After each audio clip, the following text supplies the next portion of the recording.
Hi friends, എല്ലാവർക്കും easy to സോർ PSലേക്ക് ഹാർദവമായ സ്വാഗതം. ഇന്നത്തെ പ്രത്യേകത നമുക്കറിയാം എന്താണ്. ഇന്ന് വേൾഡ് യോഗ ഡേ ആണ് അല്ലെ. ഇന്ന് യോഗാ ദിനമാണ്.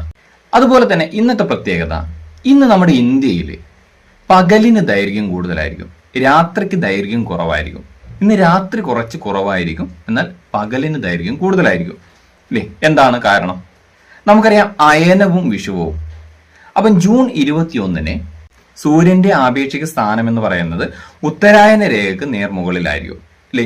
എന്താ അയനം എന്ന് പറഞ്ഞാൽ? നമുക്കറിയാം സൂര്യൻ ഒരു വർഷത്തിൽ പരമാവധി ഉത്തരാർദ്ധഗോളത്തിൽ 23 ഡിഗ്രി നോർത്ത് വരെയും ദക്ഷിണാർദ്ധഗോളത്തിൽ 23 ഡിഗ്രി സൗത്ത് വരെയും നീങ്ങുന്നതായിട്ട് നമുക്ക് അനുഭവപ്പെടുന്നുണ്ട്. എന്നാൽ സൂര്യൻ എവിടെയും നീങ്ങുന്നില്ല. നമ്മൾ ഭൂമി എന്ത് ചെയ്യുന്നുണ്ട്? സൂര്യനെ പരിക്രമണം ചെയ്യുന്നുണ്ട് അല്ലേ. അപ്പൊ ഈ പരിക്രമണ വേളയിലുടനീളം ഇതിന്റെ അച്ചുതണ്ടിന്റെ ചെരിവുണ്ട്. അപ്പൊ ഈ ഒരു പരിക്രമണ വേളയിലുടനീളം അച്ചുതണ്ടിന്റെ ചെരിവ് നിമിത്തമാണ് ഈ ഒരു സൂര്യന്റെ സ്ഥാനം ഭൂമിയിൽ മാറി മാറി അനുഭവപ്പെടുന്നതായിട്ട് നമുക്ക് അനുഭവപ്പെടുന്നത്. ഇതിനെയാണ് നമ്മൾ എന്ത് പറയുന്നത്? അയനം എന്ന് പറയുന്നത്. അപ്പം ജൂൺ 21 ഈ സൂര്യൻ ഇപ്പൊ എത്തി നിൽക്കുന്ന എവിടെയാ? നമ്മുടെ ഉത്തരായന രേഖയ്ക്ക് നേരെയായിരിക്കും, ലംബമായിട്ടായിരിക്കും. അപ്പൊ ഇന്ത്യയിലൂടെ കടന്നു പോകുന്ന അക്ഷാംശ രേഖയാണ് ഏതെന്ന് പറയുന്നത്? ഉത്തരായന രേഖ. അപ്പൊ ഈ ഉത്തരായന രേഖ കടന്നു പോകുന്ന പ്രദേശങ്ങളിലൊക്കെ അല്ലെങ്കിൽ ഉത്തരാർദ്ധഗോളത്തില് പകലിന് ദൈർഘ്യം കൂടുതലാണ്. കാരണം സൂര്യൻ ഉള്ളത് എവിടെയാണ്? സൂര്യൻ ഉള്ളത് ഉത്തരാർദ്ധഗോളത്തിലാണ്. അപ്പം ഉത്തരാർദ്ധഗോളത്തിൽ പകലിന് ദൈർഘ്യം കൂടുതലും ഉത്തരാർദ്ധഗോളത്തിൽ രാത്രിക്ക് ദൈർഘ്യവും കുറഞ്ഞ ദിവസമാണ് ഏത്? ജൂൺ 21. അപ്പം ദക്ഷിണാർദ്ധഗോളത്തിൽ രാത്രിക്ക് ദൈർഘ്യമുള്ള ദിവസം എന്ന് പറഞ്ഞാൽ എപ്പം തന്നെയാണ്? ജൂൺ 21. കാരണം സൂര്യൻ ഇപ്പോൾ ഉള്ളത് എവിടെയാണ്? ഉത്തരാർദ്ധഗോളത്തിൽ 23 ഡിഗ്രി നോർത്തിലാണ്. അപ്പം ദക്ഷിണാർദ്ധഗോളത്തിൽ എന്താണ്? രാത്രിക്ക് ദൈർഘ്യം കൂടുതൽ എപ്പോഴാണ്? ജൂൺ 21 ഓർമ്മിക്കുക. നമുക്കറിയാം ജൂൺ 21 സൂര്യന്റെ സ്ഥാനം ഉത്തരാർദ്ധഗോളത്തിലാണെങ്കിൽ അല്ലെങ്കിൽ ഉത്തരായന രേഖ നേർമുകളിലാണ്. ഇതിനെ സൂര്യന്റെ ഉത്തര അയനം എന്നാണ് പറയുക. ഉത്തര അയനം എന്ന് പറയുന്നു, അല്ലെങ്കിൽ കർക്കിടക അയനം എന്നറിയപ്പെടുന്നു. കർക്കിടക അയനാന്തം എന്നറിയപ്പെടുന്നുണ്ട്. അതുമല്ലെങ്കിൽ ഗ്രീഷ്മ അയനാന്തം എന്നൊക്കെ അറിയപ്പെടുന്നുണ്ട്. ഇപ്പം ജൂൺ 21 ഓർമ്മിക്കേണ്ട പ്രത്യേകത എന്താണ്? ഉത്തരാർദ്ധഗോളത്തിൽ പകലിന് ദൈർഘ്യം കൂടുതൽ, അല്ലെങ്കിൽ ഇന്ത്യയിൽ എന്താണ്? പകലിന് ദൈർഘ്യം കൂടുതലാണ്, രാത്രിക്ക് ദൈർഘ്യം കുറവാണ്. ഉത്തരാർദ്ധഗോളത്തിൽ പകലിന് ദൈർഘ്യം കൂടുതലാണ്, രാത്രിക്ക് ദൈർഘ്യം കുറവാണ്. ഓപ്പോസിറ്റ് ദക്ഷിണാർദ്ധഗോളത്തിൽ രാത്രിക്ക് ദൈർഘ്യം എന്തായിരിക്കും?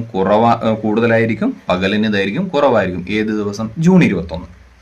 അപ്പം ജൂണ് കഴിഞ്ഞ് പിന്നീട് ജൂലൈ, ആഗസ്റ്റ്, സെപ്റ്റംബർ ആകുമ്പോൾ സെപ്റ്റംബർ 23 സൂര്യന്റെ ആപേക്ഷിക സ്ഥാനം എവിടെ എത്തി? ഭൂമധ്യരേഖയ്ക്ക് നേരെയായി. ആ സെപ്റ്റംബർ 23 അതുപോലെ തന്നെ മാർച്ച് 21 സൂര്യൻ നേരെ വരുന്ന എവിടെയാ? ഭൂമധ്യരേഖയ്ക്ക് നേരെയായിരിക്കും. March 21, September 23. അപ്പൊ ഈ ദിവസം അറിയപ്പെടുന്നതാണ് വിഷുവം എന്നാണ് അറിയപ്പെടുന്നത്. വിഷുവം. അപ്പൊ ഈ ഒരു ഡേറ്റിന്റെ പ്രത്യേകത എന്താ? മാർച്ച് 21 അതുപോലെ തന്നെ September 23 സമരാത്ര ദിനങ്ങളാണ്.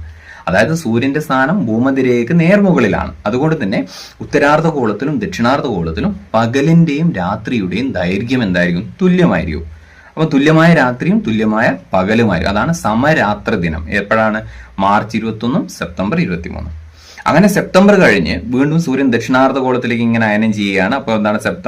സെപ്റ്റംബറായി October, November, December. December 22 സൂര്യന്റെ ആപേക്ഷിക സ്ഥാനം ദക്ഷിണായന രേഖയ്ക്ക് നേർമുകളിലായിരിക്കും. അപ്പൊ അവിടെ നമുക്കൊരു മറ്റൊരു പോയിന്റ് കൂടി കിട്ടി. ഇത് ഒരു അയനമാണ്. ഏതാണ് ഈ അയനം? അറിയപ്പെടുന്നുണ്ട് ദക്ഷിണ അയനം എന്നറിയപ്പെടുന്നുണ്ട്.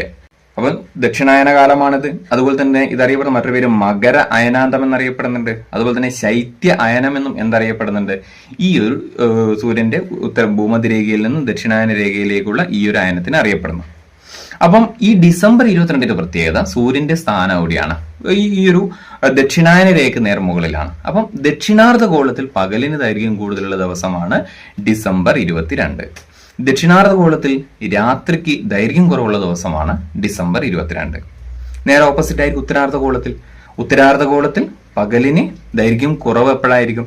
അത് ഡിസംബർ 22.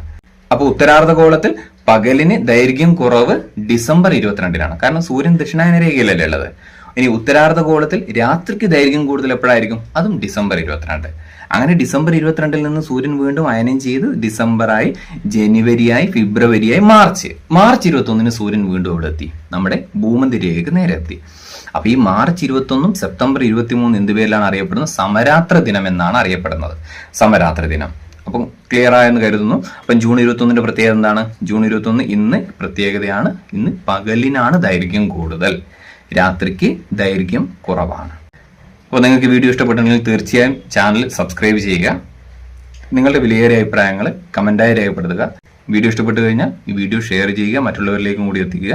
എല്ലാവർക്കും താങ്ക്സ്. മറ്റൊരു വീഡിയോയുമായിട്ട് വീണ്ടും കാണാം.